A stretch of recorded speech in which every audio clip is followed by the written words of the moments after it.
हैदराबाद में क़त्ल थियल नौजवान पारस शाह जे क़त्ल केस में संदसि ज़ाल ऐं दोस्त मुलविस हुजण जो इंकशाफ थियो आहे।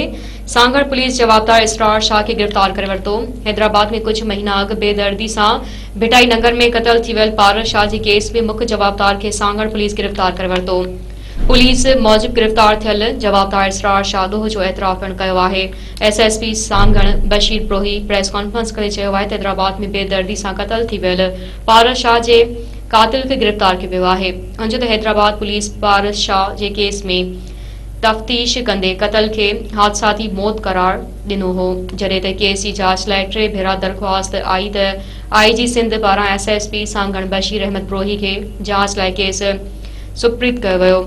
अंज त पारस शाह क़त्ल केस में मुलविस जवाबदार ॾोह जो एतराफ़ कयो आहे। जवाबदार मूजिब मक़तूल पारस शाह जी ज़ाल फरज़ाना जा इसरार शाह सां लाॻापा हुआ, जंहिं करे प्लानिंग करे पारस शाह खे क़त्ल कयो वियो।